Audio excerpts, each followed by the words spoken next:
네. 나는 지금 이것도 못 견디는 건가? 막 이런 거 있잖아요. 이런 생각을 겹치다 보면은 내가 힘들어한다는 사실이 힘들고 그런 것들을 계속 부풀려가. 말하자면은 보통이 복사가 됐다고?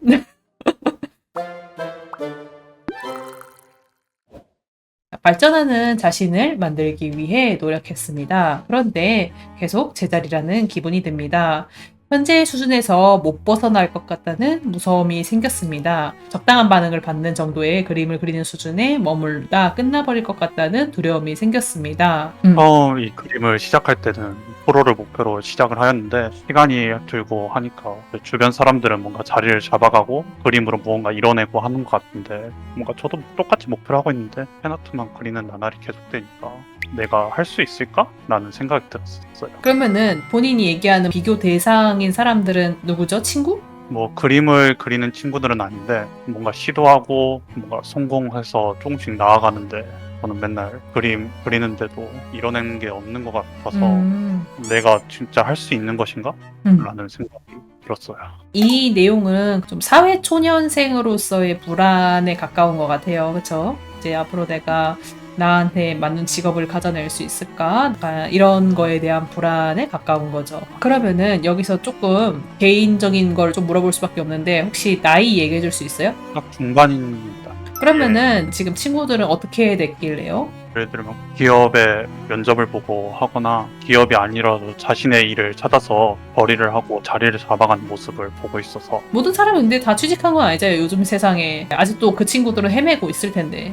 아, 나만 지금 아무것도 못하고 있는 것 같아. 라는 사고방식으로 빠지지 않게 조심하라는 거죠. 정확히는 다 같이 힘든 상태에 가까우니까. 그래서 힘든 건 맞지만은 너무 그걸 더 키우지 말아라. 라는 거예요. 이 글을 쓸 때 많이 우울했었을 것 같은데, 혹시 예. 계기가 된 사건이랄까 뭐 약간 그런 게 좀 계기가 있을까요? 부모님께서 이 부모님. 그림 그리는 걸 싫어하시진 않았는데 네. 안부를 물을 때 그림 그리고 있니? 라고 하는 게 조금씩 뭔가 압박이 되더라고요. 내가 지금 이걸 하고 있는 게 맞나? 라는 생각이 계속 들으면서 조금 뭔가 좀 죄책감? 내가 만약에 지금 여기서 계속 준비하는 사람에 불과하다면 나중에 내가 짐이 되면 큰일이니까 좀 그런 생각을 좀 자주 했어요. 그거랑 커미션이 안 되는 게 뭔가 내 그림이 수요가 없는 그림인가? 라는 생각이 들었던 게 좀 가장 큰 계기인 것 같아요. 사실 이 사회초년생 때는 불안한 게 참 많아요. 잘 돼도 불안하고 못 돼도 불안하고 다 모든 게 이제 다 불안해요. 개인적인 사견이지만은 오히려 어렸을 때보다 인생에서 가장 힘든 시기가 딱 그 20대 중반쯤에 자기가 이제 자기의 길을 찾아갈 때 그때가 가장 힘든 부분이죠. 내 앞에 지금 당장 닥친 일이고 실제로 위협감을 느끼고 있는데 그거를 이제 참아라, 뭐 없는 셈 쳐라, 뭐 이렇게 얘기하기가 되게 힘들어. 그래서 그냥 그거는 어느 정도는 본인이 받아들일 수밖에 없는 부분이 있다고 보면 돼요. 그러니까 결론은 말하자면은 낫지는 못할 거다. 본인이 조금 더 나이를 먹기까지는. 그거는 어쩔 수 없는데 제가 항상 얘기하는 것 중에 하나가 있어요. 힘들기는 해요. 그렇죠? 이런 거가 어떻게 걱정되지 않을 수 있어요. 자기의 인생에 대한 얘기인데. 근데 제일 문제가 되는 건 그거야. 힘듦을 잘 견디는 사람들의 특징이 뭐냐면은 힘든 거에 힘들어하지는 않아. 그냥 내가 일이 힘들면은 딱 그 1단계만 힘들면 돼. 그리고 내가 이걸 버티든 이겨내든 어떻게든 하면 되는 거죠. 그쵸? 근데 이게 우리나라 사람들이 딱 이때 힘든 거를 더 힘들어하는 경향이 있어요. 본인이 힘들다는 사실이 자기한테 더 힘들게 느껴져. 네. 나는 지금 이것도 못 견디는 건가? 막 이런 거 있잖아요. 이런 생각을 겹치다 보면은 내가 힘들어한다는 사실이 힘들고 그런 것들을 계속 부풀려가. 말하자면은 보통이 복사가 됐다고?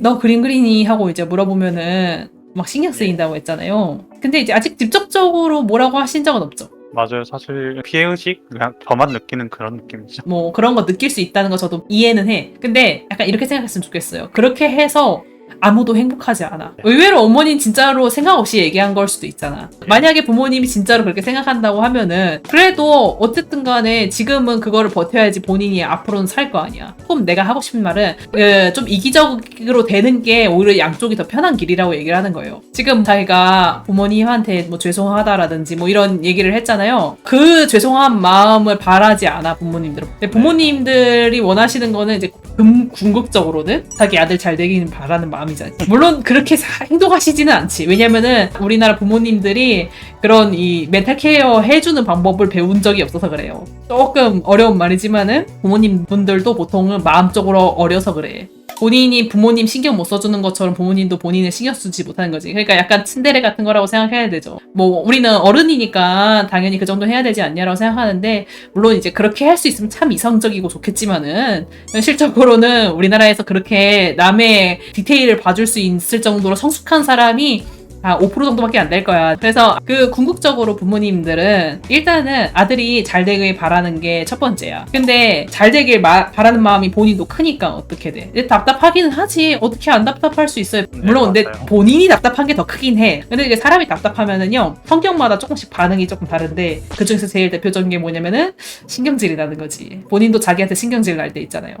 예, 맞아요. 자기도 스스로가 답답할 때마다 나한테 신경질 나잖아요. 본인이 부모님에게 죄송하다는 마음을 가지는 거는 아무도 안 행복하다는 게 무슨 뜻인지 알겠죠, 이제는. 본인은 본인대로 힘들고 부모님은 부모님대로 그게 더 답답하다고. 그러면은 이제 어떻게 해야 되냐 하면은 본인 생각만 하세요, 차라리. 그게 더 나아. 부모님이 나 때문에 고생하시는 것 같다, 그런 생각도 필요 없어. 그분들도 날 믿고 해주는 거니까. 그건 죄송할 게 아니고 그냥 날 받아먹고 좀 더 내가 나 자신을 추스리고 실질적인 일을 하는데 더 집중하자, 이렇게 생각을 해야 되는데, 자기가 자꾸 부모님에게 내가 이제 부모님 속을 썩이겠구나 라는 마음이 들기 시작하면은 거기에 본인 에너지가 다 쓰이잖아 지금.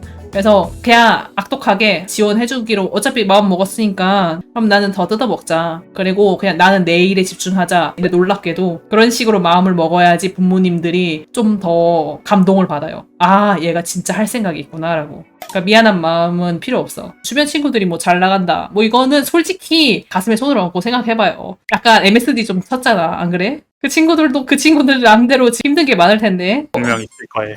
매주 일요일 6시 생방송. 저보다 어린 분들이 벌써 활동하고 계시고 일찍 그림을 시작할 수 있었던 분들의 환경, 그런 것들도 괜히 잡생각처럼 머리에서 지나가고, 그러면서 뭔가 저 자신이 초라해 보이는 거. 지금 시작해도 늦지 않나?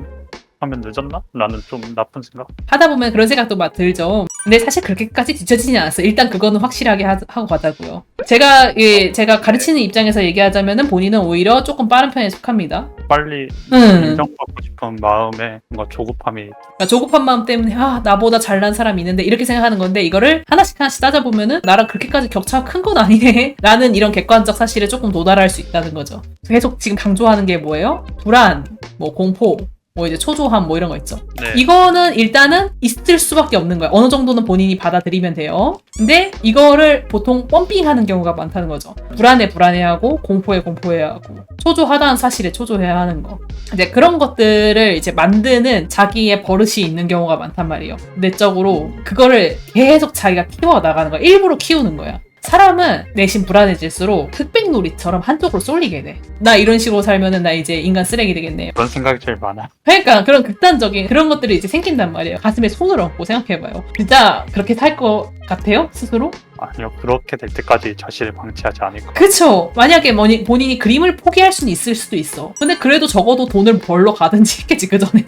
자기가 그 가지고 있는 처지가 그 정도까지는 아닌데 자꾸 그쪽으로 자기를 몰아세워요. 그러면 어떻게 되냐면은 어느 순간 그게 내 느낌으로 그게 현실같이 느껴져. 실제 세계에는 그렇게 되어 있지 않은데 자기가 마음대로 그렇게 정의 내린다고요. 극도로 이제 불안을 계속 복사하다 보면은 그런 쪽으로 빠지게 돼요. 객관적 시선을 잃어버리는 거야. 극단적으로 바뀌기 시작하면 이게 또 얘를 더 불러. 이게 이제 보통 많이 불안한 사람들의 기본 사이클인데, 이거를 끊을 수밖에 없다고 제가 얘기를 하는 거예요. 의식적으로 부정을 해야 돼, 계속. 극단적인 마음이 올라올 때마다 계속 부정을 해줘야 돼. 그러니까 결국에는 나는 괜찮은 상태구나 로 가야 돼. 자기가 그림 그리지 못하는 게 게을러져서라고 생각해요? 아웃풋이 만족할 만큼 나오지 않으니까 느끼는 감정이라고 생각해요.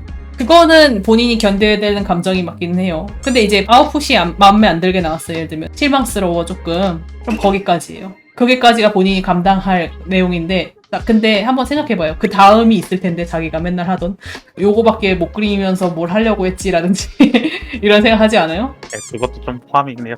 그런 것들을 얘기하는 거예요. 그것이 이제 너무 과한 거지. 그러니까 괜찮아져야 되는 거야, 본인은.